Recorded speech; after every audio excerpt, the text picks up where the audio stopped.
And he's like, oh, you're starting on a journey that was happening long ago. So over 900 years ago, this pot was made in this area. There's a ton of these little jars of like little pieces of pottery everywhere around here.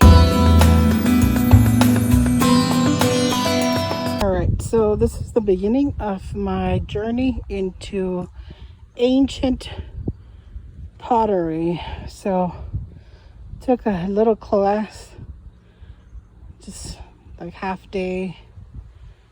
And anyways, but so I went out to collect some clay, and my neighbor, who's Native American, saw me out there, and he's like, what are you doing? And so I told him, and so he gave me this working stone. It used to be over 900 years ago. This stone was used by the people who inhabited this area to make tools. So it's smooth on this side, smoother on this side than it is on this side, but both sides were used. Oops. So I'm excited. And then we went around my yard, if you will, and he's like, oh, you're starting on a journey that was happening long ago. So over 900 years ago, this pot was made in this area. There's a ton of these little jars of like little pieces of pottery everywhere around here. And my property actually is was waterfront. Long ago, there used to be a lake here. Let's see, over by the mountain. Let's see if I can show you. That mountain was, part of it was, most of it was under, most of the basin, not the top, was underwater. And this area was where the people that lived next to the lake, this is where they lived. So how amazing is that? I just happened to think about doing like traditional ancient ways of doing pottery, and this happened. So anyways, yeah. And then also, as we were out there, he told me that this is,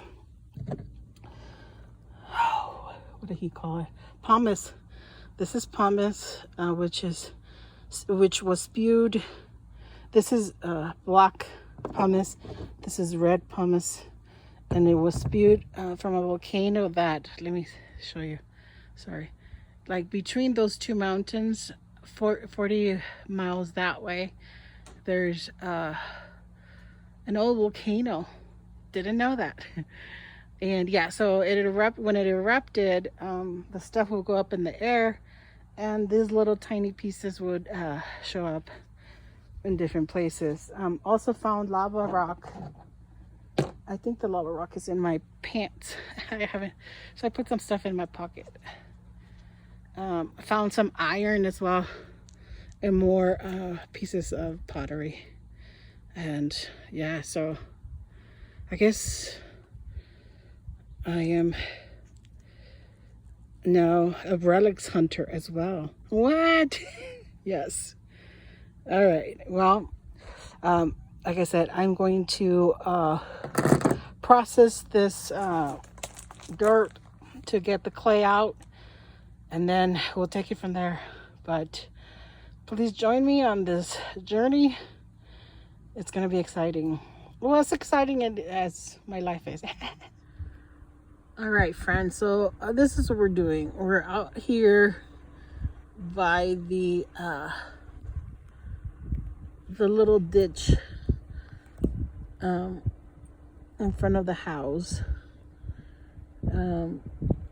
because I am getting ready to try to harvest some clay for some traditional ancient pottery. So like, the idea is to not use any crazy tools, just my hands, a shovel, a bucket, and maybe a teepee fire. So just fire like a, you know, I'm gonna dig a little hole in the ground and fire the pots that way. So it's gonna be interesting. Here I go, trying to collect some of this clay.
All right, so now I'm gonna make the clay. So you saw me earlier digging out the dirt from the ditch close to or next to the house.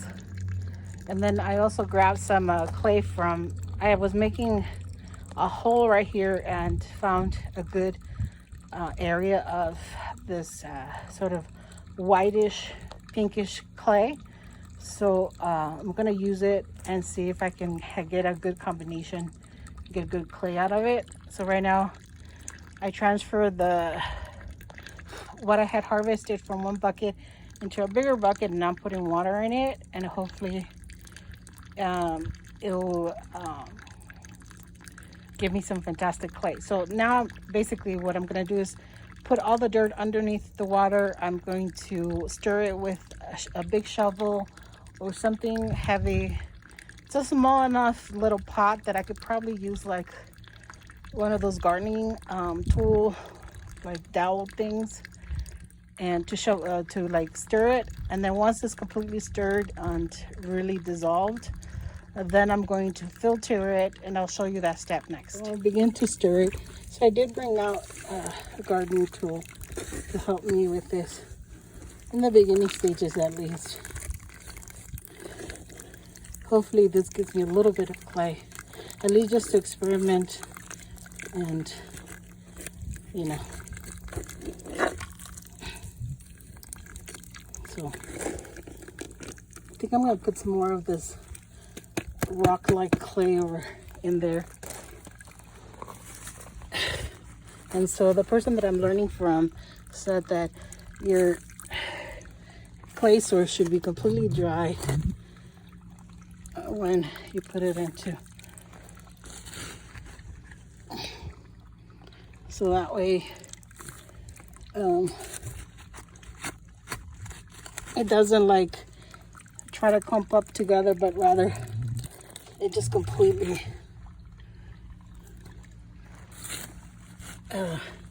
dissolves. Look at the big old. And then we'll do just one more. Yeah, because I don't think the bucket can withhold any more than that. I don't want it to like topple over. There you go.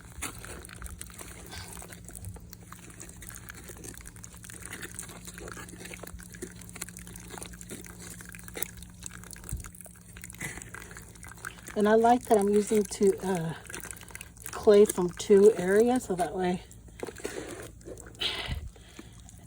the guy that I learned from said that mixings, like mixing is good, but then also not good. Good because it strengthens the clay, but bad because then you don't know which of the clay is good or better, because you always want to know which of your sources is the best. But I'm just like experimenting right now, so no worries. We'll let this water trickle in and completely submerge the harvested clay, and then we'll take it from there.